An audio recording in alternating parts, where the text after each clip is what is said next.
بسم اللہ الرحمن الرحیم۔ الصلاۃ والسلام علیک یا رسول اللہ وعلی آلک و اصحابک یا حبیب اللہ۔ ناظرین و سامعین، السلام علیکم ورحمۃ اللہ وبرکاتہ۔ ایک مرتبہ پھر پیش خدمت ہے سوال و جواب کی نشست بعنوان ہم اور آپ علامہ اوکاڑوی کے ساتھ، جس میں آپ اپنے شرعی مسائل کے بارے میں رہنمائی حاصل کر سکیں گے حضرت علامہ مولانا ڈاکٹر کوکب نورانی اوکاڑوی صاحب دامت برکاتہم العالیہ سے۔ آپ ایک عرصہ دراز سے دنیا بھر میں مسلک حق کے حقیقی ترجمان کی حیثیت سے خدمات سر انجام دے رہے ہیں۔ آئیے ہم مل کر انہیں خوش آمدید کہتے ہیں۔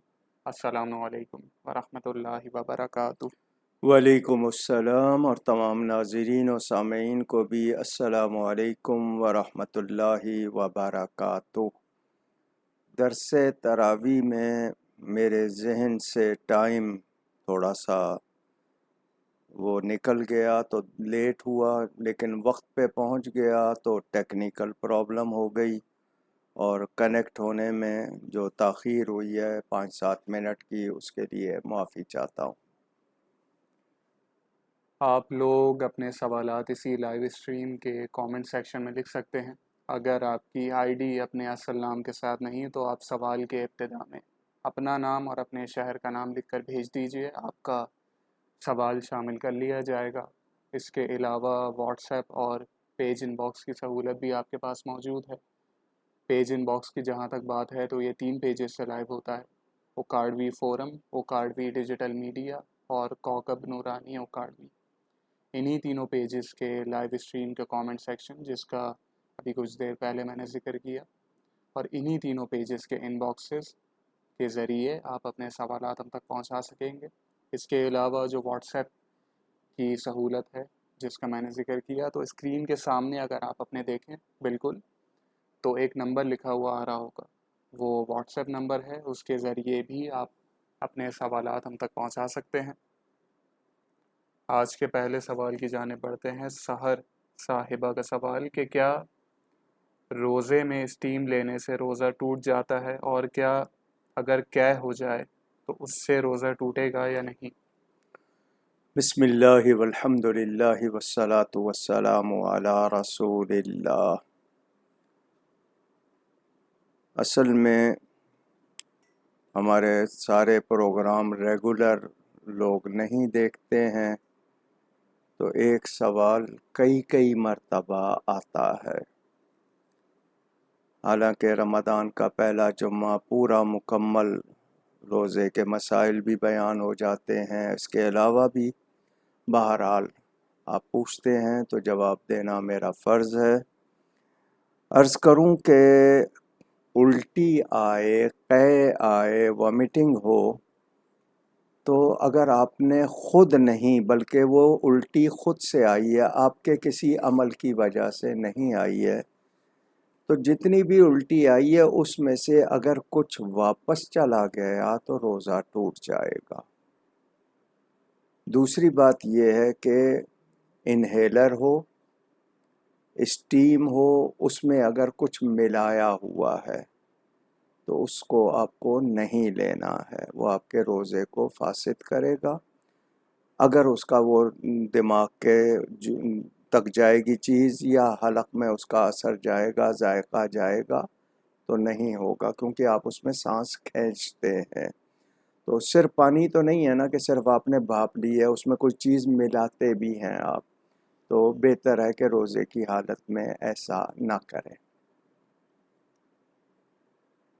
اگلا سوال کہ غیرت اور عزت کا شرعی اور اسلامی تصور کیا ہے، اور کیا غیرت کا تصور اور اس سے تعلق رکھنے والے احکام صرف مردوں کے ساتھ ہی خاص ہیں؟ غیرت یہ عربی کا وہ لفظ ہے جس کا کوئی بدل پوری طرح انگلش میں نہیں ہے۔ کچھ لوگ سیلف اسٹیم کو کہہ دیتے ہیں، کچھ اور بھی کر لیتے ہیں۔ غیرت یہ انسان سے وابستہ ہے، مرد ہو یا عورت۔ ایمانی غیرت بھی ہوتی ہے، اخلاقی غیرت بھی ہوتی ہے، اس کے علاوہ بھی تو غیرت، اللہ تعالیٰ سب سے زیادہ غیرت والا ہے، یعنی ہر وہ چیز جو ایمان کے منافی ہو، منافی کا مطلب کسی طرح اس سے ٹکراتی ہے، یا آپ کے اخلاق یا آپ کے جو حیا ہے اس کے خلاف، اس کو غیرت کہتے ہیں۔ یعنی ایک انسان کو، وہ مرد ہو یا عورت، غیرت والا ہونا چاہیے۔ تمام جتنے بھی اس کے جوارے ہیں، یعنی جتنی چیزیں اس میں آتی ہیں، مثلاً کوئی اللہ تعالیٰ کے بارے میں نامناسب بات کرے، غیرت آنی چاہیے۔ رسول پاک، صحابہ، اہل بیت، مقدس ہستیاں، معظمات دینی۔ اسی طرح حیا کے خلاف، شرم و حیا کے خلاف جو بات ہوتی ہے اس پہ غیرت آنی چاہیے۔ یہ مرد کے لیے بھی ہے، عورت کے لیے بھی ہے۔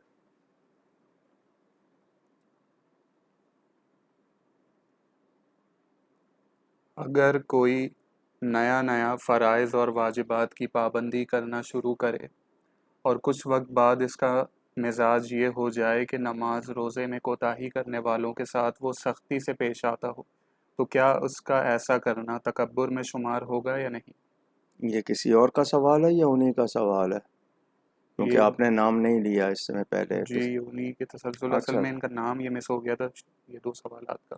اچھا جی، اب سوال کیا ہے ان کا کہ ایک شخص نے شروع میں تو نماز روزے کی پابندی کی، جی اس کے بعد یہ نیا اگر کوئی فرض اور واجبات کی ادائی کرنا شروع کرے تو بعد میں اس کا مزاج یہ ہو جائے کہ دوسرے لوگ جو کہ کوتاہی کر رہے ہوتے ہیں ان کے ساتھ وہ سختی سے پیش آتا ہے کہ میں اگر کر رہا ہوں تو یہ کیوں نہیں کر رہے۔ جی اس کے دیکھیں یہ کس طرح، ایک ہوتا ہے عام لوگوں کو پیغام دینا، ایک ہوتا ہے اپنے خاص وَأَنذِرْ عَشِيرَتَكَ الْأَقْرَبِينَ کے تحت کہ اس کے بیوی جو بچے جو ہیں ان کو تاکید کرے، مگر سلجھے ہوئے انداز میں کرے، جتنی سختی مناسب ہے وہ کرے۔ ایسا نہ ہو کہ وہ باغی ہو جائیں، پہلے ان کو پیار سے، اگر وہ نہ آئیں اس پر تو جتنی سختی مناسب ہے وہ کر سکتا ہے۔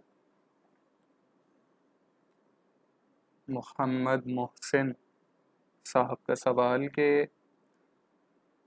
اکثر یہ دیکھا جاتا ہے کہ کچھ لوگ مساجد میں اپنی کم سن بیٹیوں کو لے آتے ہیں اور انہیں جماعت میں بھی اپنے ساتھ ہی صف میں کھڑا کرتے ہیں دوسرے مردوں کے ساتھ، تو کیا ان کا ایسا کرنا درست ہوگا؟ مسجد کے اندر ایسا نہیں لانا چاہیے، بیٹیوں کو خاص طور پر۔ 5 سال سے کم بچے کو بھی نہیں لانا چاہیے۔ اگر وہ اس کو پیمپر باندھ لیتے ہیں، وہ پیمپر میں بھی اگر اس کا کچھ ہو جائے تو کم سن بچوں جو اس سے 5-7 سال کے بچے، ان کو تو لائے تاکہ عادت پڑے۔ جس طرح یہ رمضان میں ہم ان کو موسمی چڑیاں کہتے ہیں، بچے آتے ہیں کھیلتے ہیں تو چلیں، وہ ٹی وی کو، فیس بک کو، انٹرنیٹ کو، دوسری چیزوں کو چھوڑ کے آتے ہیں، تو اگر تھوڑا بہت کھیل بھی رہے ہیں تو ان کو اتنا کہا جائے گا کہ مسجد میں شور نہ کریں۔ لیکن جو بچیاں ہیں وہ ان کے لباس بھی صحیح نہیں ہیں اور ان کو اسی طرح صف میں لانا یہ مناسب نہیں ہے۔ اگر مسجد میں کوئی عورتوں کی جگہ ہے تو وہ عورتوں کے حصے میں عورتوں کے ساتھ رہیں، مردوں کے ساتھ اس طرح بچیوں کو نہیں ہونا چاہیے۔ عبداللہ کریم صاحب کا سوال کہ مشرکین کے لیے دعا کرنے کی جو ممانعت قرآن میں آئی ہے، کیا وہ صرف زندہ مشرکین کے لیے ہے یا پھر جو اس دنیا سے جا چکے ہیں ان کے لیے بھی ہے؟ دیکھیں جو وفات پا جاتے ہیں آپ ان کے لیے مغفرت کی دعا کرتے ہیں تو ان کے لیے تو مغفرت کی دعا نہیں کی جائے گی، بلکہ حکم وَإِذَا مَرَرْتُمْ جب ان کی قبروں سے گزرو تو ان کو عذاب کی خوشخبری سناؤ، یہ حدیث شریف میں بیان ہے۔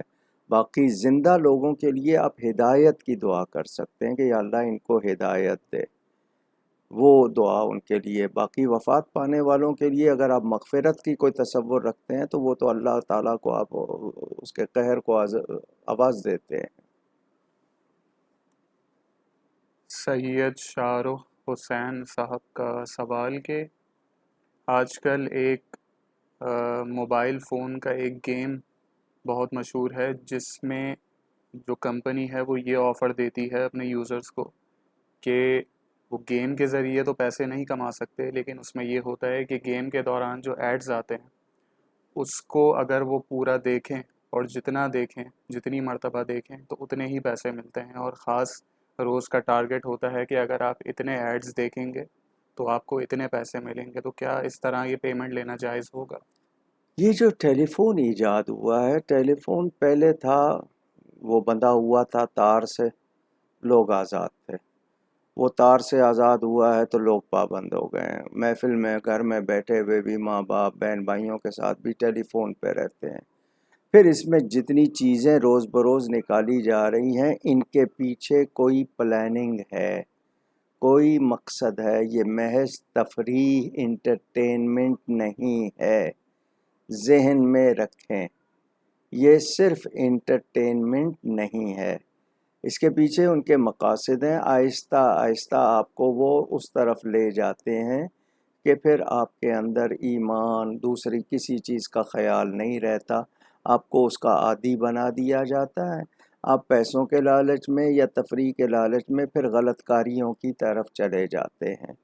تو یہ ٹیلی فون جو ہے، اس کا صرف ضروری استعمال کیا جائے، اس کے ہر غلط استعمال سے بچا جائے، اور ایسے پیسے کمانا یہ کوئی آپ کے لیے اچھی چیز نہیں ہوگا۔ یعنی اس کو میں یہ نہیں کہوں گا کہ آپ کے لیے وہ بہتر ہیں، کسی طرح ان میں آپ کے لیے اچھائی نہیں ہے، بشرطے کہ آپ کو ایک چیز ہے آپ کے اختیار میں، آپ خود اس کو روک سکتے ہیں۔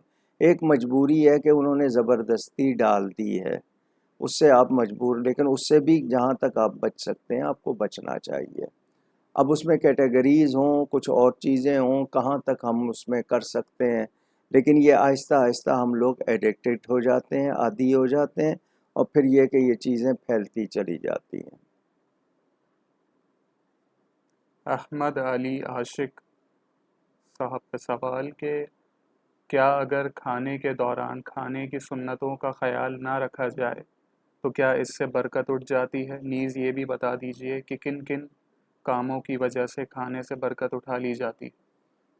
اہتمام سنت، سنت کا اہتمام کرنا، سنت کا خیال رکھنا، یہ مومن کا کام ہے۔ سنت کو ہلکا سمجھنا یہ مومن کا کام نہیں ہے۔ اب اس کی تفصیل آپ چاہتے ہیں تو میں سب سے پہلے یہ کہوں گا کہ آپ کام کما کس طرح رہے ہیں، کام کیا کر رہے ہیں۔ جن پیسوں سے آپ غذائیں خرید کے لا رہے ہیں وہ پیسے حلال ہیں۔ پھر یہ کہ آپ نے طریقے کیا رکھے ہوئے ہیں۔ تو سنتوں سے جتنا دور ہوتے جائیں گے، لازمی بات ہے آپ کے اندر روحانی کمزوریاں آئیں گی، اور یہ مشاہدہ ہے۔ مشاہدہ کا مطلب تجربہ بھی ہے، دیکھنے میں بھی آیا ہے کہ وہ لوگ جو سنتوں سے دور ہوتے جا رہے ہیں، مختلف بیماریاں آ رہی ہیں، مختلف عادتیں بگڑ رہی ہیں، اور ان میں مثلا ننگے سر کھانا نہیں کھانا چاہیے۔ اگر آپ کو مجبوری نہیں ہے، ہم لوگوں میز کرسی پہ کھانے کے عادی ہو گئے، کوئی نہیں بیٹھ سکتا نیچے، وہ اور بات ہے، بیٹھنے کے آداب ہیں، سنت طریقہ ہے، اس میں آپ کو سائنس بھی بتا رہی ہے کہ اس میں آپ کے لیے جسمانی طور پر فائدے ہیں، کتنی بیماریوں سے بچتے ہیں۔ کھانے میں ترتیب ہے، پانی کے پینے کی ترتیب ہے، لقمہ کتنا لینا ہے، چبانا کتنا ہے، یہ سب تعلیمات ہمارے دین نے ہمیں دی ہیں۔ ہاتھ دھو کے کھانا ہے، جب شروع میں ہاتھ دھونے ہیں تو ہاتھ پونچھنے نہیں ہیں، کیونکہ اگر آپ ٹاول سے یا کسی چیز سے پونچھیں گے تو وہ جراثیم جو اس میں ہوں گے وہ پھر ہاتھوں میں آ جائیں گے۔ مونچھیں لوگ بڑی بڑی رکھ لیتے ہیں، غذا ان سے ٹکراتی ہے، بالوں کے جراثیم، اسی طرح ناخن بڑے کرنے کی عادت، آپ کتنا صاف کر لیں جراثیم تب بھی رہتے ہیں۔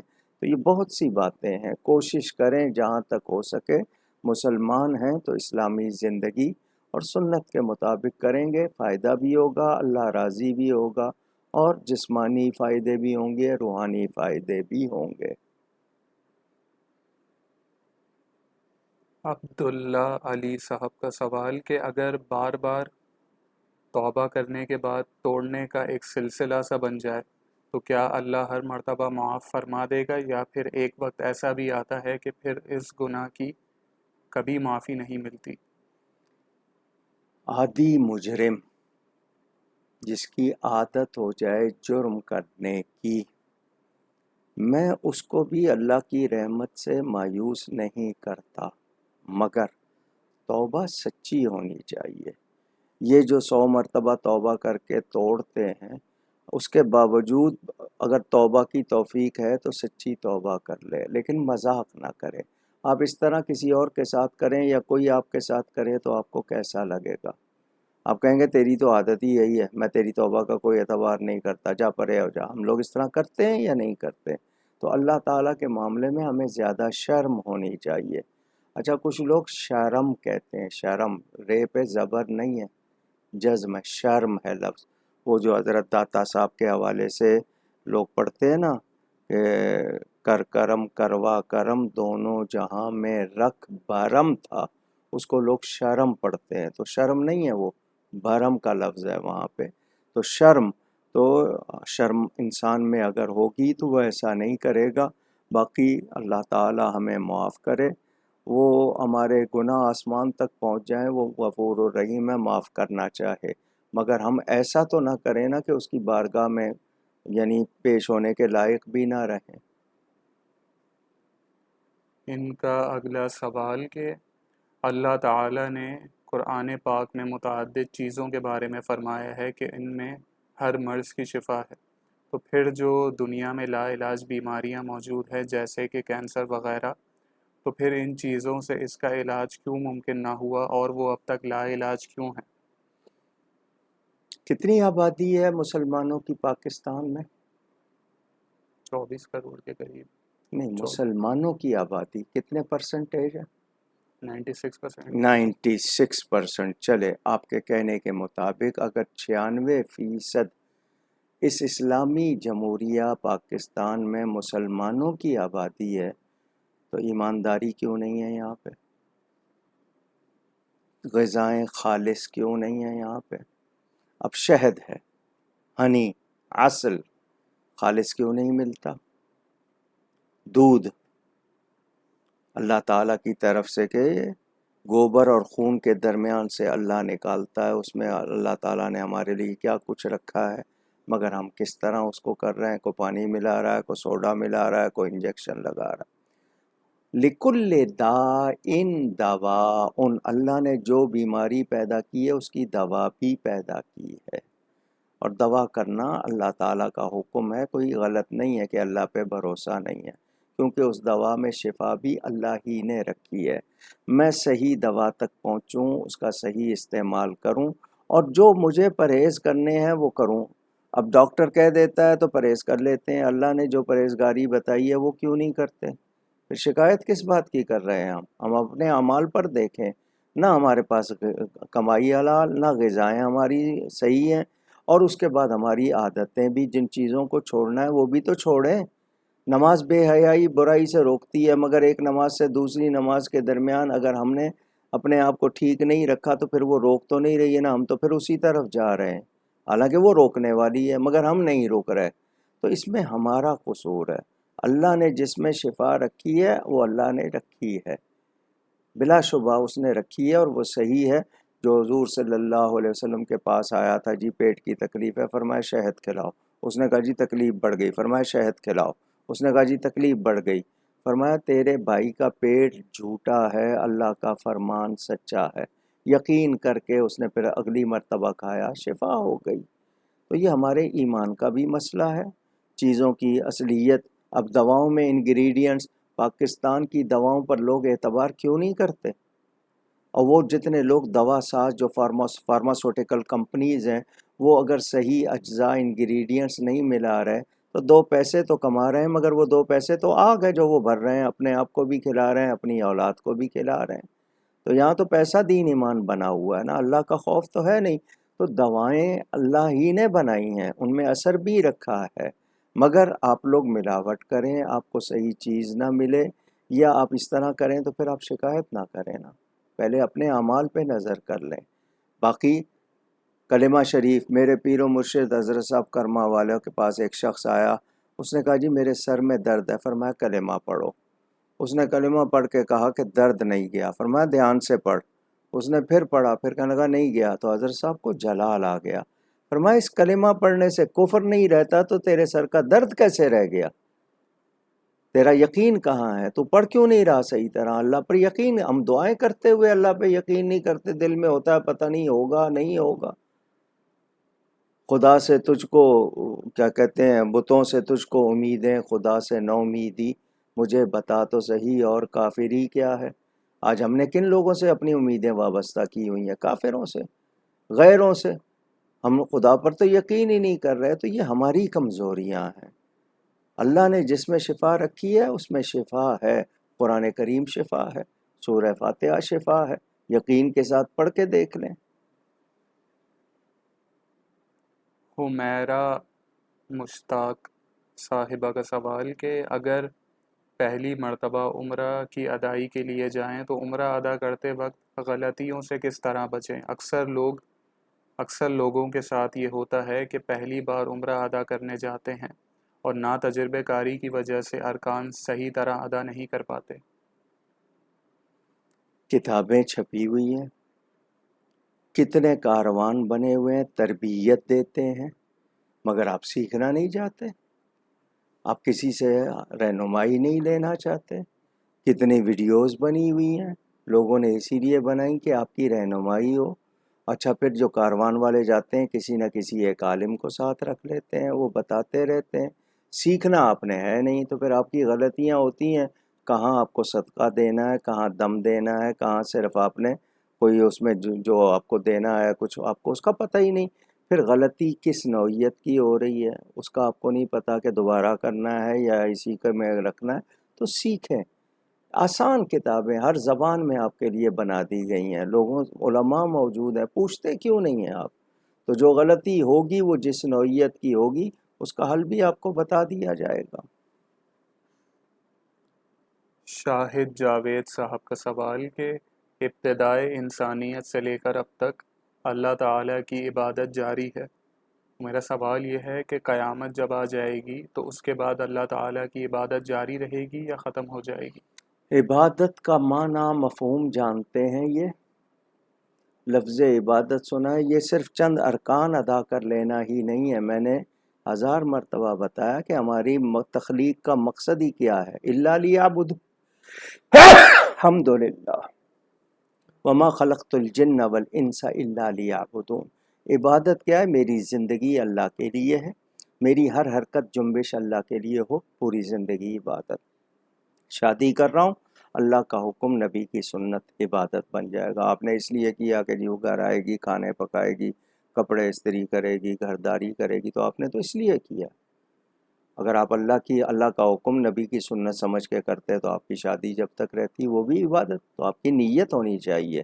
تو عبادت جنت میں بھی ہوگی، اللہ ہی کی عبادت ہوگی، وہاں پر آپ کو حوریں اللہ ہی کے نغمے سنائیں گی، نبی پاک کی نعتیں سننے کو ملیں گی۔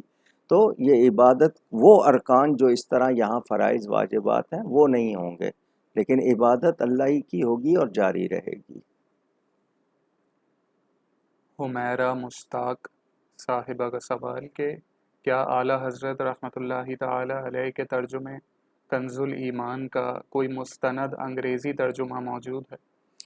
میں دعویٰ نہیں کر سکتا کیونکہ انگریزی قرآن کی زبان نہیں ہے، بائبل کی زبان ہے۔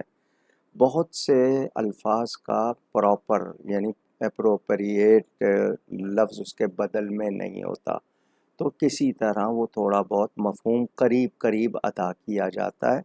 5-6 ترجمے آ چکے ہیں جو میری نظر میں ہیں، تو ان کے لیے دیکھا جائے گا، ہو سکتا ہے اس میں بھی کوئی غلطی رہ گئی ہو، صحیح لفظ پراپر ورڈ نہیں یوز کیا ہو، لیکن اس کے ساتھ ساتھ کچھ وضاحتیں ہو گئی ہیں، لوگ اس کو جب دوبارہ سیکنڈ ایڈیشن میں کریکٹ بھی کرتے ہیں، لیکن بہتر جتنے بھی آئے ہیں آپ ان کو دیکھ سکتے ہیں۔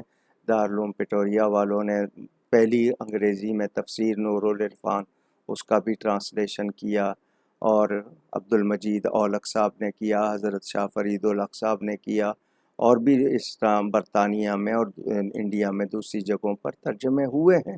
اب ان کو دیکھا جائے تو اگر جو بھی ماہر ہوں، بلکہ لوگ پڑھ کے بتائیں کہ کہیں کوئی کمی رہ گئی ہو تاکہ اس کی اصلاح کی جا سکے۔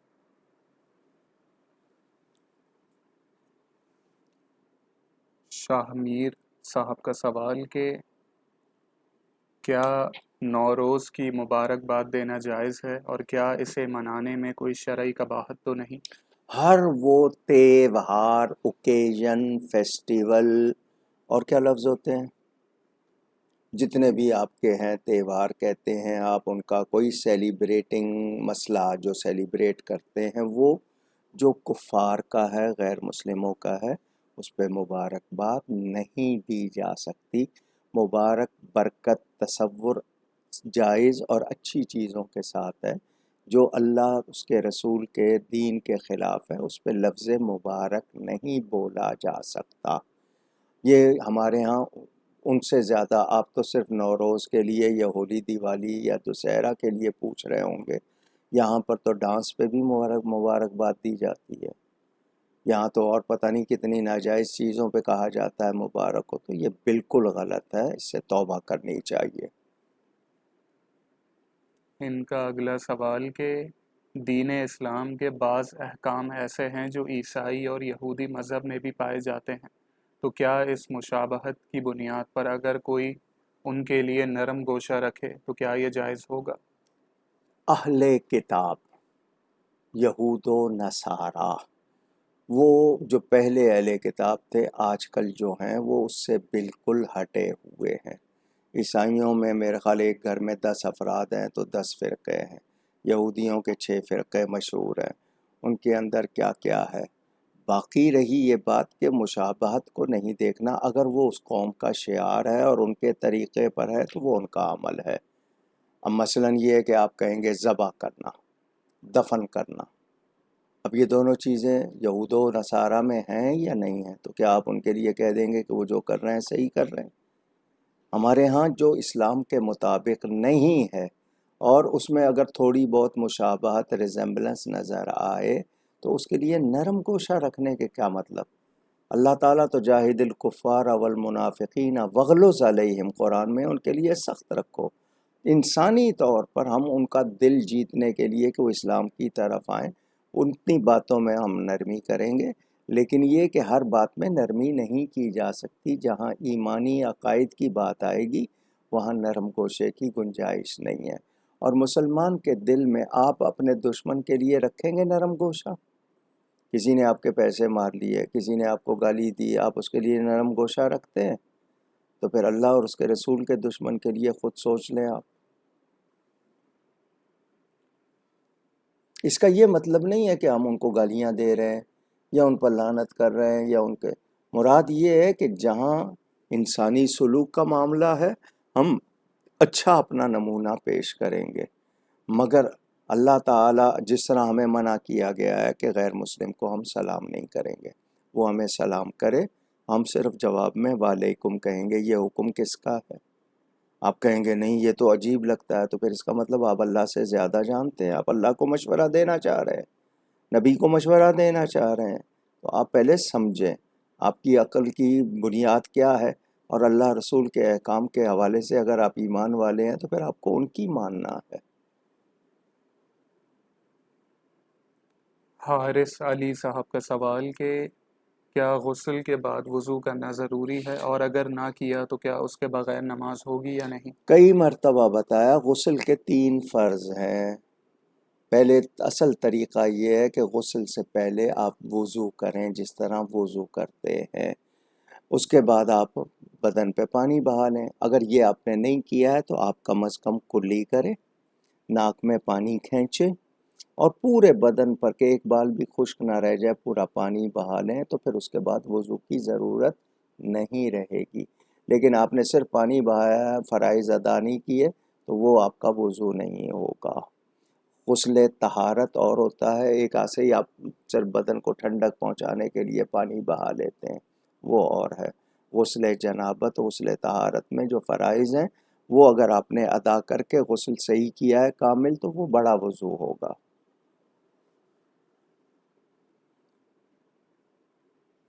بنت انور صاحبہ کا سوال کہ مجھے بہت وسوسے اور وہم آتے ہیں جن سے نہ صرف میں بلکہ میرے گھر والے بھی تنگ ہیں، تو میں کیا کروں؟ وہم کا علاج ایسے کو کسی ایسے ماحول میں رکھا جائے جہاں وہ یہ چیزیں نہ کر سکے، 2-3 دن عادت بدل جاتی ہے۔ باقی کثرت سے لا حول ولا قوت الا باللہ یہ پڑھے اور وہ اس چیز کو اپنے ذہن سے جھٹکیں۔ یہ دوسرے اس کو ماحول بدلا جائے نا، اس کو ایسی جگہ رکھا جائے جہاں اس کو وہ سہولت نہ ہو، جس طرح بہت سے لوگوں کو ہو جاتی ہے، تو وہ ماحول سے بھی ٹھیک ہو جاتی ہے۔ ورنہ کثرت سے لا حول پڑھیں، انشاءاللہ اللہ کریم مہربانی فرمائے گا۔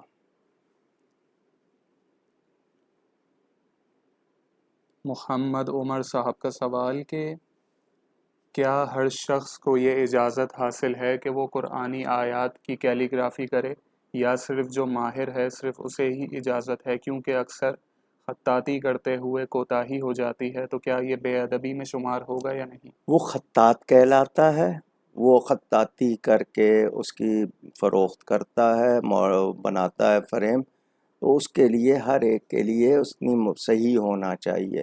محض ویسے ہی کوئی خطاطی کر رہا ہے، لکھنے کا شوق ہے، تو وہ سیکھ رہا ہے، وہ اس کو آگے منظر عام پہ نہیں لا رہا۔ لیکن جو آگے دوسروں کے سامنے پیش کر رہا ہے، اس کے لیے بہت زیادہ احتیاط کی ضرورت ہوگی۔ جب آپ خطاطی کے لیے مسئلہ پوچھ رہے ہیں تو بتائیے پھر قرآن کے ترجمہ اور تفسیر کے لیے کتنی پابندی چاہیے ہوگی، اسی سے اندازہ کر لیں۔ محمد نمیر صاحب کا سوال کہ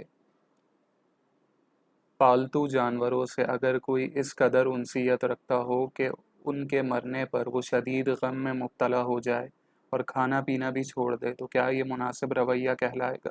کتنے دن نہیں کھائے گا؟ کتنے دن نہیں کھائے گا؟ اتنی زیادہ ان سے وہ رکھنا، انسانوں سے محبت نہیں ہے۔ وہ یا عمیر ما فعل النغیر، وہ حضور صلی اللہ علیہ وسلم کا بھی نا، اس کا وہ پرندہ، تو وہ تھوڑا بہت اگر ہوا ہے کہ بھئی وہ چلی گئی ہے، لیکن اس طرح کہ جی کھانا پینا بھی چھوڑ دیا تو کتنے دن نہیں کھائے گا؟ تو اس طرح کی وہ جو بات ہے، انسانوں سے پیار نہیں ہے اور جانوروں سے اتنا، تو ایسا نہیں ہونا چاہیے۔ اللہ تعالیٰ معاف کرے، تو پھر اس کے سگے جب انسان جاتے ہیں ان کے لیے تو غم نہیں کرتا، اس طرح کر رہا ہے تو بہت عجیب بات ہے۔ اللہ تعالیٰ ہدایت عطا فرمائے، اس کو کہیں اللہ تعالیٰ ہی نے جان لینی ہے ہر ایک کی، تو تم نے اتنا اس سے لگاؤ کر لیا ہے تو تمہیں سوچنا چاہیے کہ جن کا لگاؤ فرض ہے اس سے کیوں غافل ہو؟ اگر اس سے غافل ہو کے کر رہا ہے تو گناہ گار ہو رہا ہے۔ علینا صاحبہ کا سوال کہ سوشل میڈیا پر یہ پوسٹیں کل سے چل رہی ہیں کہ 21ویں شب کو ہی لیلۃ القدر تھی کیونکہ ساری نشانیاں پائی گئی تھی، تو کیا اس طرح کی باتیں مانی جا سکتی ہیں یا نہیں؟ اگر کسی کو محسوس ہوا ہے تو شکر کرے، لیکن دعویٰ نہ کرے۔ ہمیں 5 راتوں میں اس کو تلاش کرنا ہے اور 5 راتیں جو ہیں جاگنی ہے۔ اللہ تعالیٰ ہمیں صحیح عطا فرما دے۔ کسی کو محسوس ہوا ہے بہت اچھی بات ہے، وہ اس کے لیے تو وہ اس پہ شکر کرے کہ مجھے وہ چیزیں محسوس ہوئی ہیں، تو اگلی رات کو یہ نہ سمجھے کہ اب وہ ہو گئی ہے مجھے اب باقی نہیں جاگنی ہے۔ جاگنا 5 میں ہے اور 5 میں ہم نے عبادت کرنی ہے۔ اللہ تعالیٰ قبول فرما لے۔ آمین۔ محمد عبد الخالق قادری صاحب کا سوال کہ ایک دوسرے کو تحفہ یا ہدیہ دینے کے بارے میں کیا شرعی احکام ہیں؟ کیا اگر کوئی تحفہ دے تو اسے قبول کرنا لازمی ہوتا ہے یا ہم انکار بھی کر سکتے ہیں؟ کیونکہ بعض اوقات ہمیں پتہ ہوتا ہے کہ سامنے والا ہمیں اپنی استطاعت سے بڑھ کر تحفہ دے رہا ہے، تو کیا اب ایسی صورت میں اس کے مالی حالات کا لحاظ رکھتے ہوئے تحفہ قبول کرنے سے انکار کر سکتے ہیں؟ تحادو تحابو، تحفے ہدیے دیا کرو، محبت بڑھتی ہے، یہ بھی ہے۔ یہاں تک کہ کوئی آپ کو صرف بکری کے پائے دے دے وہ جلا کے، تو آپ اس کو ہلکا نہ سمجھیں، محبت سے دے رہا ہے۔ اصلی چیز تو کہتے ہیں نا تھاٹس ہوتی ہیں آپ کے لیے۔ تو باقی یہ ہے کہ اگر کوئی صرف دکھاوے کو دے رہا ہے تو وہ بھی غلط ہے، کسی کو وہ رشوت کے طور پر دے رہا ہے تو اس کا تو معاملہ ہی دوسرا ہو جائے گا۔ تو آپ کو اگر کوئی دے رہا ہے تو آپ قبول کر لیں، آپ کو محسوس ہو رہا ہے کہ یہ واقعی محبت سے دے رہا ہے، لیکن اپنی حیثیت سے بڑھ کے دے رہا ہے، تو آپ کو اللہ توفیق دے، آپ اس کے ساتھ اور اچھا کر لیجئے۔ لیکن تحفہ صرف ہدیہ وہی ہوگا جو محبت سے دیا جاتا ہے، باقی رشوت کے طور پر، بھتے کے طور پر، کام نکالنے کے لیے وہ تحفے نہیں ہوتے۔ ریاض حسین صاحب کا سوال کہ جو ہم نے پیسہ لوگوں کو قرض کے طور پر دیا ہوا ہے اس پر زکوٰۃ ہمیں دینی ہوگی یا نہیں؟ اگر آپ کو واپسی ملنے کا یقین ہے تو آپ دے سکتے ہیں، ورنہ جب ملے گا تب دے دیجیے گا۔ قرض کی رقم نکال لیجئے، مثلا 3 لاکھ آپ کا زکوٰۃ بنی ہے، 2 لاکھ قرض ہے تو 2 لاکھ روک لیجئے آپ 2 لاکھ کا، جب ملے گا اس کو دے دیجیے گا، اور یقین ہے کہ ملے گا تو آپ پہلے بھی دے سکتے ہیں۔ اور ایسا ہے کہ آپ کو پتہ نہیں ملنا ہے نہیں ملنا، تو آپ اس وقت تک قرض کو نکال دیں، باقی رقم پر اگر آپ کا حساب بنتا ہے اس کی دیں، جب وہ ملے گا تب وہ دے دیجیے گا۔ تحریم فاطمہ صاحبہ کا سوال کہ بعض لوگ کہتے ہیں کہ برتھ ڈے منانا حرام ہے کیونکہ برتھ ڈے پارٹی کرنا کفار کا طریقہ ہے اور کفار کی مشابہت اپنانے والا جہنم میں جائے گا۔ نیز یہ بھی بتا دیجیے کہ کیا شادی کی اینیورسری منانا جائز ہے؟ مشابہت، ریزمبلنس کا مطلب کیا ہے؟ کہ کیا ان کا وہ شعار ہے؟ شعار کا مطلب ان کا وہ ایسا طریقہ ہے جو ان کے ہاں لازمی سمجھا جاتا ہے اور انہی کی پہچان ہے، کیا ایسا ہے؟ باقی برتھ ڈے منانا غلط نہیں ہے، ہاں رسمیں جو ایجاد کر لی ہیں اس میں وہ غلط ہیں۔ اسی طرح ویڈنگ اینیورسری، شادی کے دن محبت سے شوہر بیوی کو، بیوی شوہر کو کوئی محبت سے تحفہ دے دے، لیکن پارٹیاں کر کے وہ رسمیں کرنا اور دوسروں کو مجبور کے کوئی تحفہ لایا تو ٹھیک ہے ورنہ ناراض ہو رہے ہیں، شرکت نہیں کر رہا تو ناراض ہو رہے ہیں، فضول خرچی کر رہے ہیں، دکھاوا، وہ درست نہیں ہوگا۔ باقی آپ اس کو دن کو یاد کرتے ہیں، یہ محبت سے ایک میاں بیوی اس میں کر لیتے ہیں، یا آپ کے گھر والے جو ہیں وہ اگر خوش، لیکن جو ہم نے کچھ رسمیں ایجاد کر لی ہے نا غلط، وہ ان کی مشابہت ہے۔ باقی مشابہت سے مطلب ہوتا ہے کہ مثلا ٹائی لگا رہے ہیں آپ، نیک ٹائی، اب آپ نے اس کو فیشن میں اپنا لیا ہے، جبکہ اس کی ابتدا ہوئی ہے صلیب کے نشان کی، وہ جو حضرت عیسیٰ کے لیے کہتے ہیں کہ پھانسی دیے گئے، صلیب دیے گئے، تو یہ صلیب کے نشان کے طور پہ وہ انہوں نے ایجاد کی ہے۔ انسائکلوپیڈیا بریٹانیکا میں آپ اس کی ڈیٹیل پڑھ سکتے ہیں، ایجاد ہوئی ہے اس کے لیے، آپ نے فیشن کے طور پر اپنایا ہوا ہے، اور کتنے ادارے ہیں جس میں نہ لگائیں تو فائن کر دیتے ہیں، آپ پہ جرمانہ لگاتے ہیں۔ تو یہ چیز تو ان کا شعار تھی، مگر آپ نے اس کو اپنا لیا، وہ بو ہو، ٹائی ہو، اس طرح کی۔ تو جو چیزیں اس قوم کا شعار ہے یا غیروں کا شعار ہے اور انہی کی پہچان ہے، ان سے تو بچیں گے۔ ہاں اگر کوئی ایسی چیز ہے کہ ہم بھی کر رہے ہیں وہ بھی کر رہے ہیں، لیکن یہ کہ ان کا اپنا طریقہ ہے، ہم جائز طریقے سے کر رہے ہیں، تو ہم یہ نہیں کہیں گے کہ اس میں بھی، لیکن وہ ان کی نشانی نہیں ہے، جو نشانی ہے ان کی پہچان ہے، اس حوالے سے ضرور۔ تو ویڈنگ اینیورسری یا برتھ ڈے منانا غلط نہیں ہے، مگر اس میں غلط رسمیں اور لوگوں کا مکس پارٹی کرنا، ہلا گلا، وہ جو چیزیں ہیں جو غلط ہیں ان کو غلط کہا جائے گا۔ راول پنڈی سے سائرہ زمان صاحبہ کا سوال کہ گورنمنٹ ہاسپٹل میں زکوٰۃ کے فارم کی بنیاد پر اپوائنٹمنٹ لیں اور اس پہ پھر ٹیسٹ کروائیں تو کیا یہ جائز ہوگا یا نہیں؟ آپ مستحق ہیں، زکوٰۃ فارم آپ نے جو بھرا ہے تو کیا آپ مستحق ہیں؟ آپ اس قابل ہیں کہ آپ زکوٰۃ لے سکتے ہیں؟ اگر آپ دھوکہ دے رہے ہیں تو پھر میں کہاں سے جائز کہوں؟ اگر آپ مستحق ہیں اور اسی سے آپ کا وہ ہو رہا ہے تو مستحق ہونے کے حوالے سے تو درست ہوگا، لیکن غیر مستحق، جس طرح بہت سے لوگوں نے کارڈ لے لیے، امیروں نے بھی لیے، وہ کتنے سپورٹ، فلانی سپورٹ، گورنمنٹ نے کارڈ بنائے، ان سے دوسروں نے ہی فائدے اٹھائے، امیروں نے زکوٰۃ فنڈ تک سے لوگوں نے ہوٹلوں میں رہائشیں کی، وزیروں نے دورے کیے، اخباروں میں آتا رہا، تو یہ جو کچھ ہوگا یہ غلط کہلائے گا اور اس کے وہ وبال انہی پر ہوگا۔ عمران علی صاحب کا سوال کہ تراویح کے بغیر روزہ ہو جائے گا یا نہیں؟ جی، روزہ آپ نے سارا دن فاقہ کیا نیت کے ساتھ جو تھا، اگر اس کی پوری چیزیں ادا نہیں کی ہیں تو برکت سے خالی ہوگا، صرف آپ کا فاقہ ہوگا، نماز نہیں پڑھ رہے آپ جو اس کا روزے کا حق ہے وہ نہیں پہچان رہے، تراویح کو ہلکا سمجھ رہے ہیں تو پھر آپ فاقہ ہی کر رہے ہیں نا۔ سمیعہ صاحبہ کا سوال کہ میرے والد صاحب میری والدہ کو قریباً 20 سال پہلے چھوڑ کر چلے گئے تھے، صرف اس وجہ سے کہ وہ انہیں کوئی بیٹا نہیں دے سکی تھی۔ تو اب کافی سال گزر چکے ہیں، حال ہی میں ان کی بہن یعنی کہ ہماری پھوپھی ان کا پیغام لے کر آئی تھی کہ اب وہ بیمار رہتے ہیں، تو لہٰذا ہم انہیں اپنے ساتھ رکھ لیں۔ ہم سب بہنوں نے انکار کر دیا کہ جب وہ ہمیں چھوڑ کے چلے گئے تھے تو اب ہم انہیں کیوں رکھیں۔ تو والدہ نے کہا باپ ہے تمہارے، تم ان سے منہ نہیں موڑ سکتی۔ ساتھ یہ ہمارا ایک مسئلہ تھا، دوسرا رشتہ داروں نے یہ کہا کہ اتنے سال ہو گئے اور وہ چھوڑ کر چلے گئے تو اب تمہارا اور ان کا نکاح ٹوٹ چکا، تو اب سوال یہ ہے کہ ہمارا ان کو رکھنے سے انکار کرنا جائز ہوگا یا نہیں، نیز اتنے سال گزرنے کے بعد امی اور ابو کے نکاح پر کوئی فرق پڑا یا نہیں۔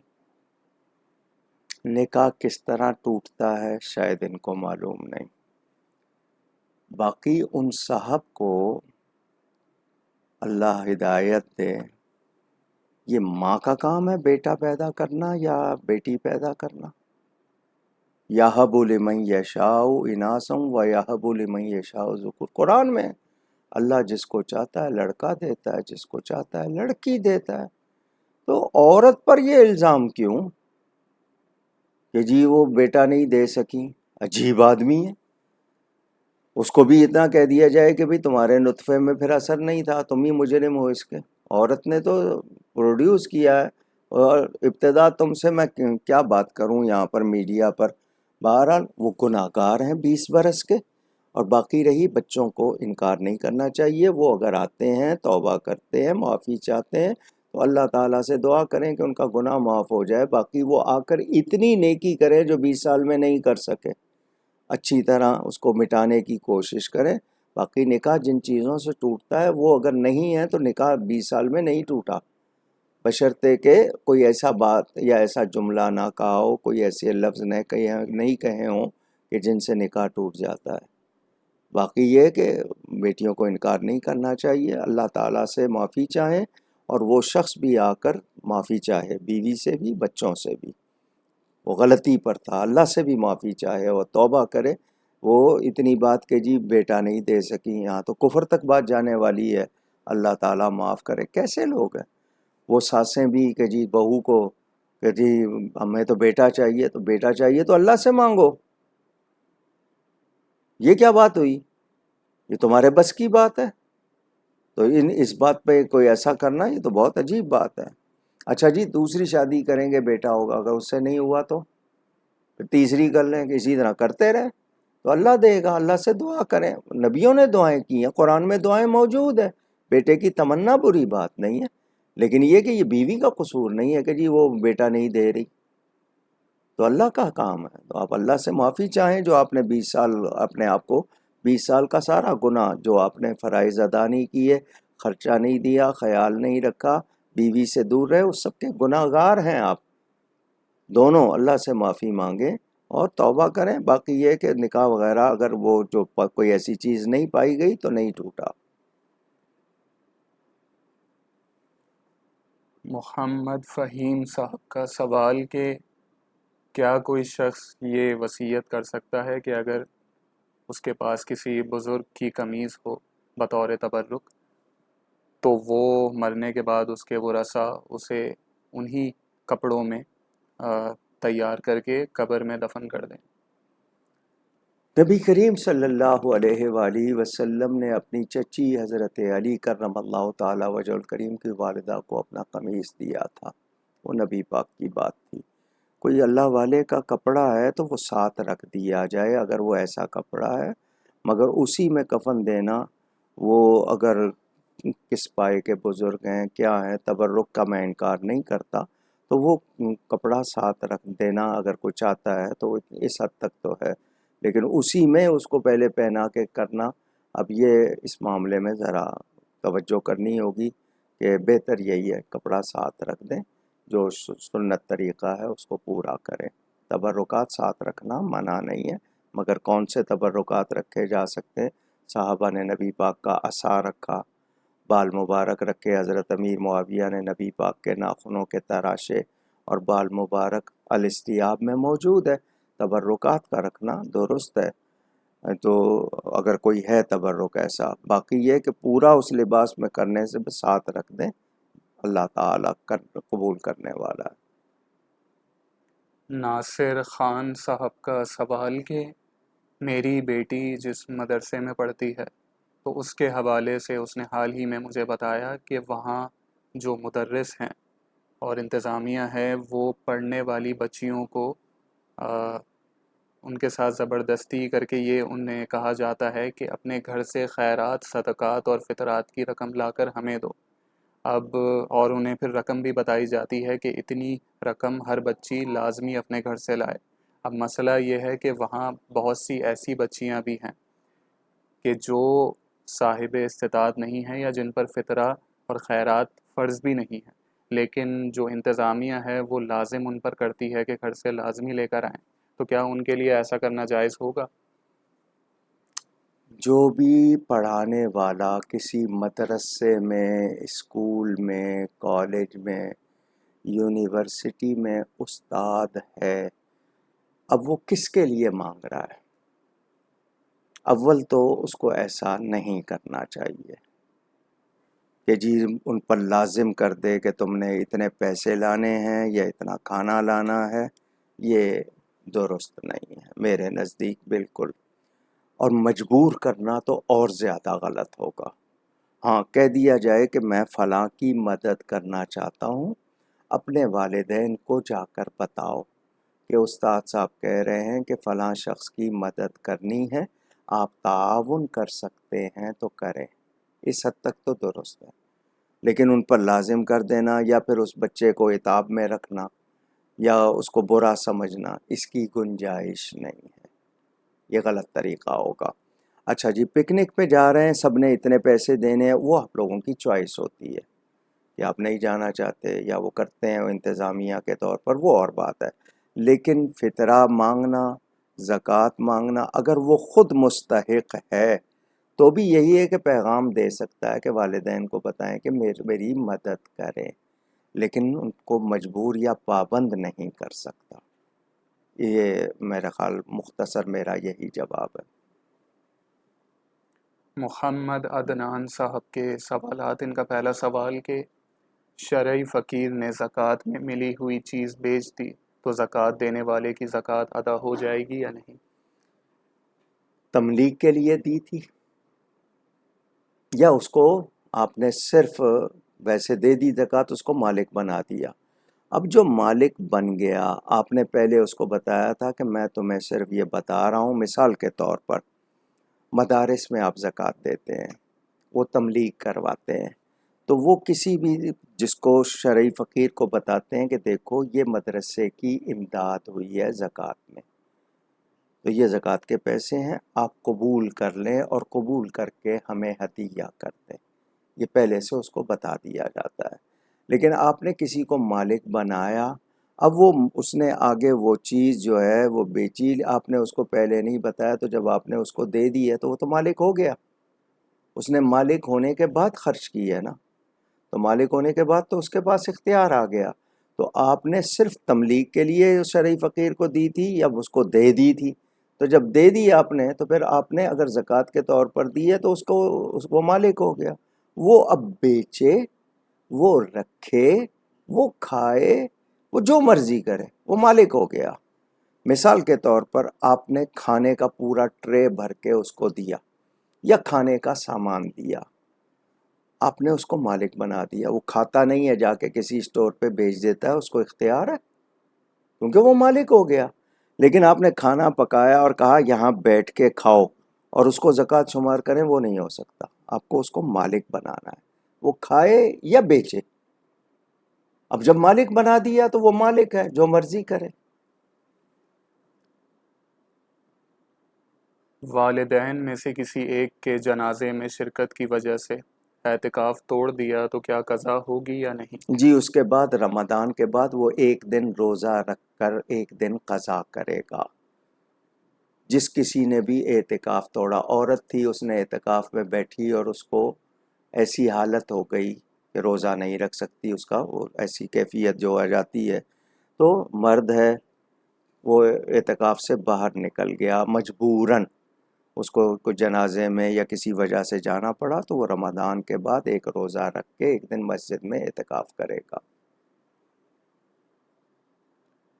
وضو کے لیے عورت اعتکاف کی جگہ سے نکل سکتی ہے یا نہیں؟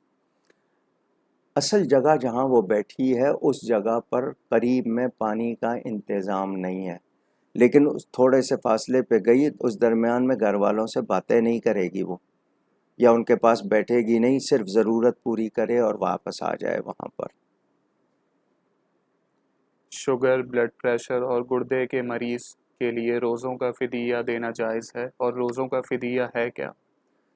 اگر صحت ہو سکتی ہے تو وہ روزے قضا کرے گا، عورت ہے یا مرد۔ اور اگر ایسا جس کو شیخ فانی کہتے ہیں کہ اب اس کو صحت نہیں ہوگی، وہ فدیہ فوراً دے دے، ورنہ دوسرا جو ہے ابھی بیمار ہے، 15 دن 1 مہینے کے بعد امید ہے شفا ہو جائے گی، تو وہ روزے قضا کرے گا۔ سمجھ آ گئی؟ فدیے سے مراد ایک فطرے کی رقم اپنی حیثیت کے مطابق، یہ ایک روزے کا فدیہ ہوگا، جس حیثیت میں ہے۔ مالدار ہے تو اپنے حساب سے دے، اور اگر عام آدمی ہے تو وہ اس حساب سے دے گا۔ ابو ظبی متحدہ عرب امارات سے عبداللہ صاحب کا سوال کہ اگر کسی لڑکی کے والدین نے اس کی تربیت صحیح نہ کی ہو، جس کی وجہ سے وہ گناہوں اور بری صحبت میں مبتلا ہو گئی ہو، بعد میں اس کی شادی ہوئی ہو اور شوہر اسے دین کی طرف لایا ہو اور پردہ داری وغیرہ سب کچھ کروائی ہو، اور اب وہ غلط صحبتوں سے دور ہو گئی ہو، لیکن شوہر یہ دیکھ رہا ہو کہ جب وہ والدین سے ملنے جاتی ہے تو والدین وہی غلط باتوں کی طرف اس کا دل مائل کرنے کی کوشش کرتے ہیں اور اسے دھکیلتے ہیں اس طرف، تو اب اگر ان چیزوں کو دیکھتے ہوئے شوہر بیوی کو یہ حکم دے کہ اب وہ اپنے والدین سے تعلق نہیں رکھے گی کیونکہ اس کے ایمان کو خطرہ ہے ان کے اس رویے کی وجہ سے، تو کیا شوہر کا یہ حکم دینا جائز ہوگا؟ جتنی نوعیت بتائی گئی ہے، اگر واقعی بگڑنے کا یقین ہے، خدشہ نہیں، یقین ہے، تو وہ شوہر ساتھ جائے، ماں باپ سے ملا کے لے آئے، وہاں تنہا نہ چھوڑے اس کو۔ سمجھ آ رہی ہے بات؟ ماں باپ سے ملنے سے منع نہ کرے، بلکہ ایسے لے جائے کہ ماں باپ اس کو کوئی غلط راہ نہ دکھا سکیں، ماں باپ سے ملاتے رہیں، کیونکہ ان سے نہ ملانا غلط ہوگا۔ اور اگر اس حد تک یقین ہے کہ نہیں یہ فتنہ ہی فتنہ ہے، تو اس میں وقفہ زیادہ کرتے، مثلا مہینے کے بعد جاتے ہیں، 2 مہینے بعد جائیں، سال کے بعد جائیں، لیکن بچانا ضروری ہے۔ اگر واقعی یہ ہے کہ جی وہ بگاڑتے ہیں، بہکاتے ہیں، تو یہ لڑکی کو اکیلا نہ وہاں بھیجے، ان کے ساتھ جائے، 2-4 گھنٹے گزار کے واپس لے آئے۔ اگلا سوال طاہا صدیقی صاحب کا کہ بعض لوگ کم پیسے کما کر خوش ہوتے ہیں اور بعض لوگ زیادہ پیسے کما کر بھی ناخوش رہتے ہیں، اس کی کیا وجہ ہوتی؟ نفسیات، سائیکالوجی، مزاج، ایمان کی کمزوری، دینی واقفیت نہ ہونا، بہت سے مسائل ہو سکتے ہیں، کوئی ایک بات نہیں ہو سکتی۔ جو موجود ہے اس کا شکر نہیں، زیادہ کی ہوس ہے۔ بہت سے کردار ہمارے سامنے ہیں، پارٹیوں کے سربراہوں کے بھی اور دوسروں کے بھی، عہدے داروں کے بھی، تو جو بھی ایسا کر رہا ہے ناشکری کر رہا ہے۔ ہمیں شکر کی تلقین کی گئی ہے، اور اس معاملے میں جو اصل حکم ہے وہ یہ ہے کہ طمع نہ کرے، لالچ نہ کرے، ملے تو منع نہ کرے، اللہ دلوا رہا ہے تو منع نہ کرے، ضرورت سے زائد جمع نہ کرے۔ 3 لفظ ہو گئے، طمع، منع، جمع۔ پہلے تو دوسرے کے مال پر طمع نہ کرو، اللہ دلوا رہا ہے، مل رہا ہے، کوئی ہدیہ دے رہا ہے، تحفہ دے رہا ہے، منع نہ کرو، ضرورت سے زائد جمع نہ کرو، مگر جس کا مقصد ہی دنیا ہو کیا کرے؟ سامان 100 برس کا، پل کی خبر نہیں، کل کی خبر نہیں، یہی حال ہے۔ تو جو ایسا کرتے ہیں، اگر وہ بہرحال جائز اگر کما رہا ہے اور جائز آ رہا ہے تو جتنا مرضی آئے، مگر اس کا خرچ بھی جائز رکھے۔ زیادہ کمائی بری نہیں ہے، دنیا دار ہونا برا نہیں ہے، دنیا پرست ہونا برا ہے۔ جب دنیا کی محبت دل میں آ جاتی ہے تو پھر برائی آتی ہے۔ مظفر صابر صاحب کا سوال کہ میں نے آن لائن ایک آرٹیکل پڑھا تھا جو کہ خاتون صحافی نے لکھا ہوا تھا۔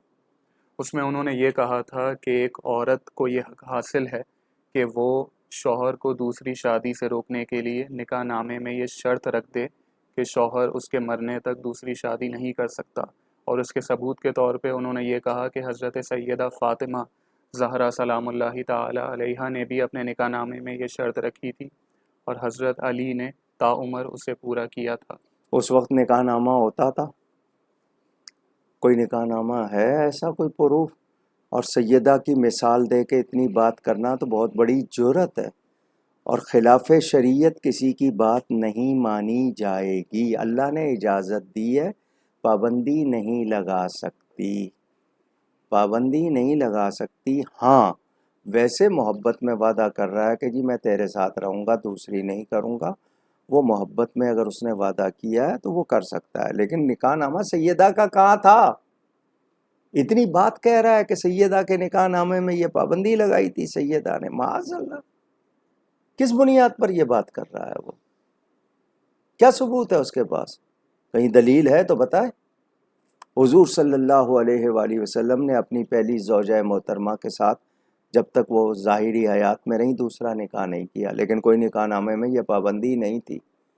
یا مولا علی کو حضور صلی اللہ علیہ وآلہ وسلم نے اگر روکا تھا تو دشمن کی بیٹی لانے سے روکا تھا، یہ ذہن میں رہے۔ سیدہ کے لیے ان کو جو چیز تکلیف دیتی تھی نبی پاک نے پسند نہیں کی، لیکن یہ پابندی کوئی نکاح نامہ نہیں تھا جس پہ لکھی ہوئی تھی۔ شریعت نے اجازت دی ہے، اگر پیار سے وعدہ کرتا ہے تو اور بات ہے، شریعت کے حوالے سے وعدہ کرے گا تو وہ نہیں کر سکتا۔ عائشہ عبد الرحمن صاحبہ کا سوال کہ مجھے میری ایک دوست نے کہا تھا کہ اگر شوہر نماز نہ پڑھتا ہو تو بیوی کو اس سے طلاق لے لینی چاہیے، کیونکہ نماز نہ پڑھنے والا تو ویسے ہی دائرہ اسلام سے خارج ہو جاتا ہے، تو نکاح کہاں باقی رہے گا؟ کیا واقعی شریعت میں ایسا کوئی حکم موجود ہے؟ کیونکہ میرے شوہر کبھی نماز پڑھتے ہیں کبھی نہیں، تو کیا اس سے میرا نکاح ٹوٹ گیا؟ آسان جواب ہے کہ نکاح نہیں ٹوٹا۔ حدیث شریف ضرور تھی من ترک الصلاۃ متعمدا فقد کفر، لیکن بعد میں یہ کہا کہ لوگوں میں کمزوری آ گئی،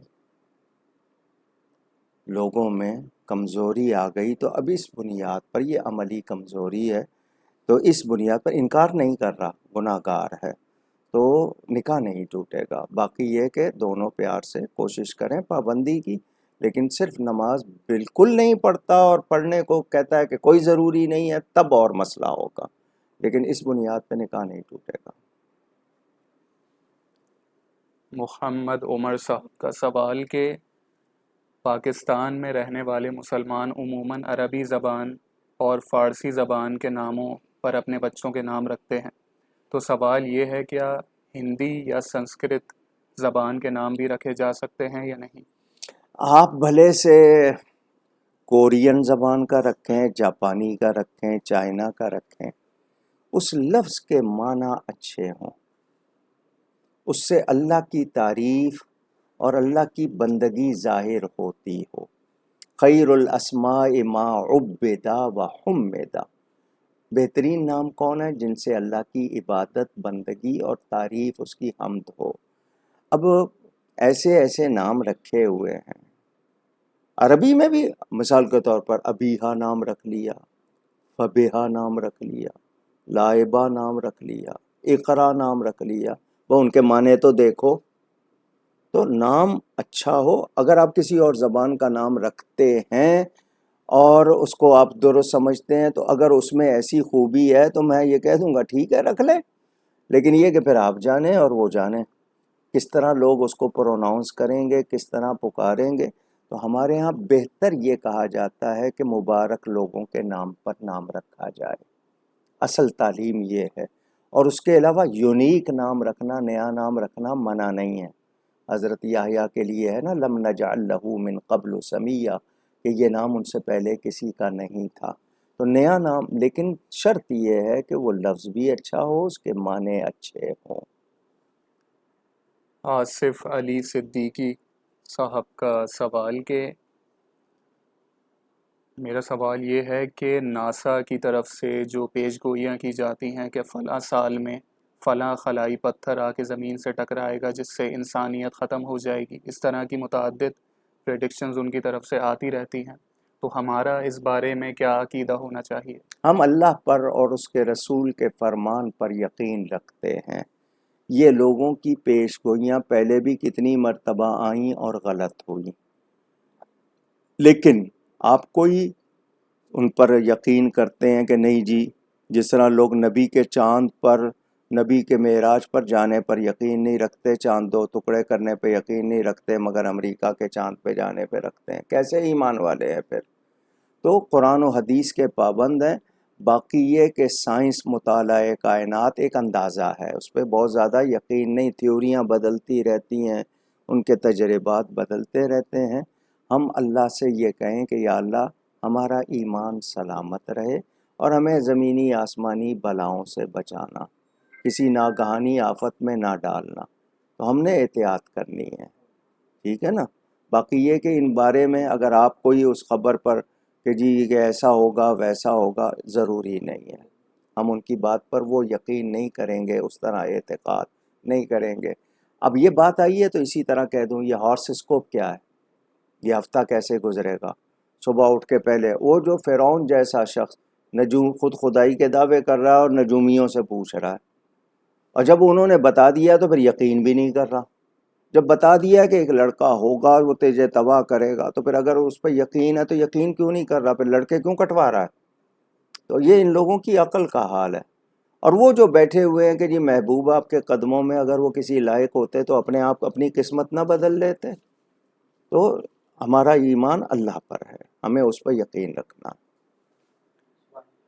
یہ آج کا آخری سوال، انشاءاللہ جو سوالات رہ جائیں گے وہ اگلی نشست میں ابتدا میں لے لیے جائیں گے۔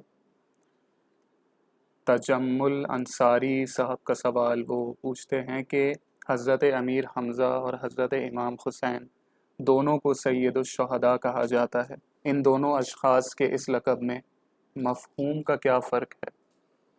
نبی کریم صلی اللہ علیہ وآلہ وسلم کا ارشاد موجود ہے جس کی بنیاد پر سیدنا امام حسین کو سید الشہداء کہا جاتا ہے، اور حضرت سیدنا حمزہ بن عبد المطلب، لوگ ان کو امیر حمزہ کہنے لگ گئے، حالانکہ امیر حمزہ کا ایک کردار کہانیوں میں ہے وہ اور ہے۔ ان کو امیر اس لیے کہہ دیتے ہیں ہم کہ یہ آج بھی مدینہ منورہ کے امیر ہیں روحانی طور پر، تو اصل ان کا نام جو ہے وہ حمزہ بن عبد المطلب ہے، لوگ امیر حمزہ پکارتے ہیں، کوئی حرج نہیں، امیر مدینہ ہیں وہ مدینہ کے اس حوالے سے۔ باقی ان کو سید الشہداء، اور حضور نے خود جو ایک حدیث کے مطابق اس عمل کے مطابق کہا تھا کہ جو اس طرح حق کے لیے کرے گا تو وہ بھی سید الشہداء۔ اور سیدنا امام حسین نے جو قربانی دی ہے وہ اتنی بڑی قربانی ہے، وہ اتنی بڑی قربانی ہے کہ اس سے بھی بڑا لقب کوئی ہو تو وہ بھی شہداء کے حوالے سے، کہ وہ تمام شہیدوں کے بہت ہی زیادہ اعلیٰ درجے کی ان کی شہادت، تو وہ بھی لفظ ان کے لیے اگر کہا جائے گا تو مبالغہ نہیں ہوگا، کیونکہ وہ اسلام کو بچا گئے۔ اگر وہ ان کا کردار نہ ہوتا آج اسلام اپنی اصل پر نہ ہوتا، تو ہم سب کے محسن ہیں۔ تو سید الشہداء حضرت حمزہ کی شہادت جس طرح ہوئی تھی اس حوالے سے ان کو نبی پاک نے فرمایا تھا، اور نبی پاک کے فرمان کے مطابق ہی حضرت امام کو بھی کہا جاتا ہے۔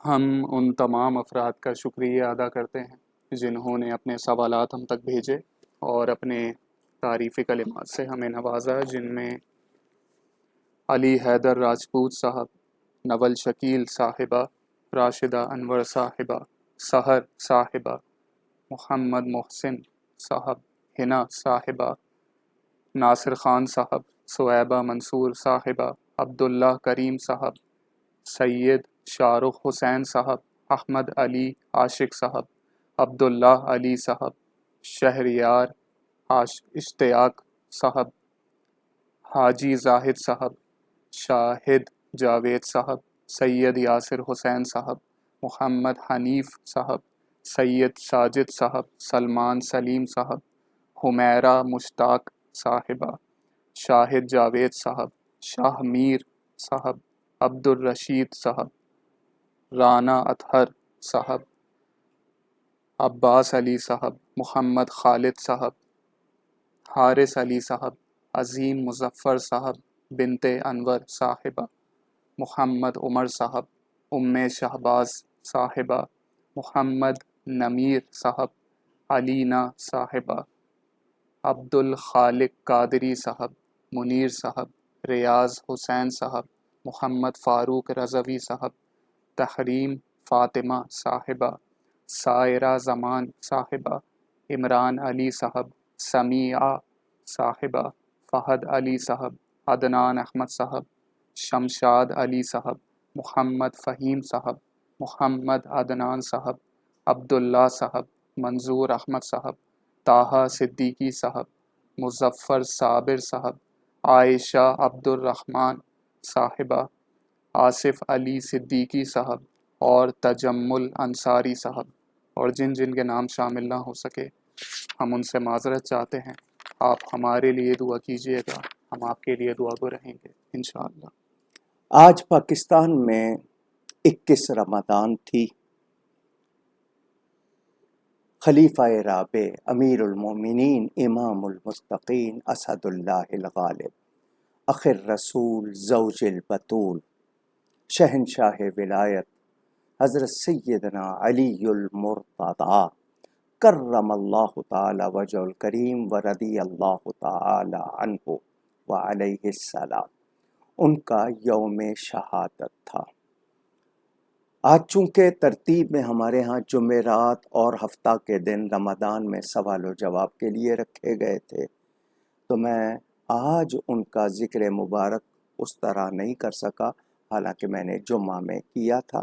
انشاءاللہ تعالی کل کی نشست میں مولائے کائنات کے بارے میں انشاءاللہ ہدیہ پیش کروں گا۔ ایک بات، کل 22 رمضان ہے اور ہمارے ایک بہت بڑے عالم جن کو شہادت کا مرتبہ بھی ملا حق بات کہنے پر، حضرت مولانا سید کفایت علی شہید مراد آبادی رحمت اللہ علیہ کا یوم شہادت کل 22 رمضان، ان کی بارگاہ میں بھی ہدیہ پیش کرنا ہے۔ 2-3 دن پہلے سوال آیا تھا کہ جی عیدگاہ کے پیروں کے حوالے سے آپ نے جو کہا تھا تو کیا انہوں نے توبہ کی؟ تو میں نے اس پر جو جواب دیا تھا شاید اس کا کلپ کچھ لوگوں کو پسند نہیں آیا۔ آج 2 دن سے میرے ٹیلی فون پر میسیجز کی بھرمار ہے، اور وہ تحریر جس کے جواب میں نے کلپ بنایا تھا وہ تحریر مجھے بھجوائی ہے برطانیہ سے بھی اور دیگر ذرائع سے بھی۔ میں ان سے عیدگاہ کے پیروں سے کوئی ذاتی اختلاف نہیں رکھتا۔ جو آپ نے ان کا وہ جو کچھ مفتیان کرام کے دستخط کے ساتھ جو آپ نے وضاحت نامہ بھیجا ہے، اسی کے بارے میں تو میں نے کلپ بنایا تھا۔ یہی تو کہا تھا کہ یہ ادھورا ہے، نامکمل ہے، اور معاف کیجیے گا اس میں کچھ باتیں جھوٹ بھی ہیں۔ وہ جس کانفرنس میں گئے تھے وہ بین المذاہب مکالمہ نہیں تھا، بلکہ وہ مذہبی آزادی کے لیے بلایا گیا اجلاس تھا، اور جس نے بلایا تھا وہ بھی غیر مسلم تھا۔ اور اس کے لیے یہ کہنا کہ جی لارڈ طارق کے حوالے سے یہ بے خبر تھے، یہ بات مانی نہیں جا سکتی، کیونکہ کتنا پرانا تعلق وہ لارڈ طارق اس کے حوالے سے کتنی باتیں. تو اصل مسئلہ یہ ہے کہ عیدگاہ کے پیر صاحبان کو بچانے کے لیے عرض کی تھی کہ دو باتیں ہیں. یا تو آپ یہ کہیں کہ لارڈ طارق اور لارڈ سنگھ کے درمیان جو بات منظر عام پر سرکاری ویب سائٹ پر برطانیہ کی آئی ہے، آپ اس کو کہیں کہ اس نے جھوٹ بولا ہے، ہماری شہرت کو داغدار کیا ہے.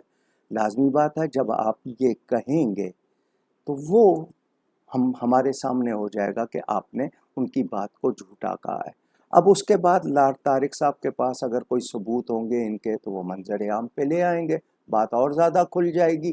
ورنہ یہ کہیں کہ ہم سے غلطی ہوئی، ان سے رابطہ، دعوت قبول کرنا، بھلے آپ اس کانفرنس میں نہیں بیٹھے مگر آپ نے دعوت قبول کی اور اس کے مطابق جو شرعی احکام ہے آپ کہیں کہ ہم سے غلطی ہو گئی ہے، ہم اللہ کی بارگاہ میں توبہ کرتے ہیں اور اس لارڈ طارق کو قادیانی کو کافر کہیں، قادیانی اور کافر کہیں. اگر آپ کے نزدیک ایمان کی اہمیت ہے تو پھر آپ جھجکتے کیوں ہیں؟ وہ جو ایک آپ نے کچھ علماء کے ساتھ بیٹھ کے تحریر بنا لی ہے وہ تو آپ کی تیار کی ہوئی ہے، اس میں اس بات کا جواب نہیں ہے جو میرا مطالبہ ہے. اور یہ میرا مطالبہ ذاتی نہیں ہے، یہ شرعی تقاضا ہے اور آپ کو بچانے کے لیے ہے. مجھے لاکھ گالیاں دے لیجئے لیکن میری بات پر توجہ دیجئے کہ میں اپنے لیے نہیں کہہ رہا، مجھے آپ سے کوئی دشمنی نہیں ہے، لیکن آپ قادیانیوں کے لیے بیان نہیں دے رہے، حق بات کہنا نہیں چاہ رہے، غلطی پہ توبہ نہیں کرنا چاہ رہے، تو پھر اس بات کو مجھے وضاحت نامے نہ بھیجیے.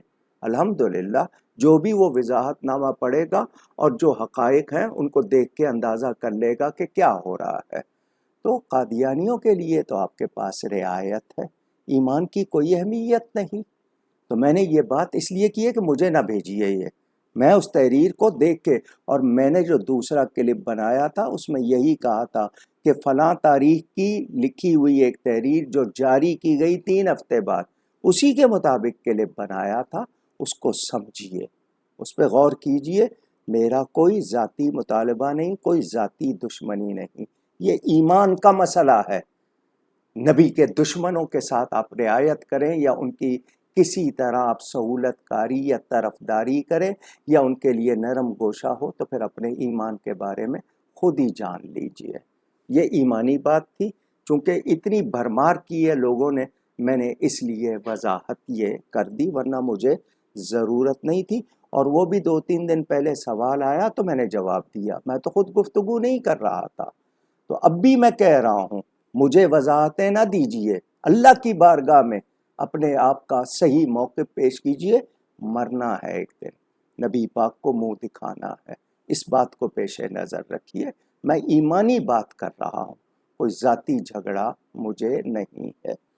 باقی گفتگو میں مجھ سے کہیں کوئی غلطی ہوئی ہو، اللہ تعالیٰ اس کے رسول صلی اللہ علیہ وسلم کی بارگاہ میں توبہ کرتا ہوں. ایک اور خبر، پاکستان کا 10 رکنی وفد اسرائیل کے دورے پر گیا ہے. فیس بک بھرا ہوا ہے، 8 مرد اور 2 عورتیں، خفیہ دورہ، اور اسرائیل کے اخبار نے یہ خبر شائع کی ہے.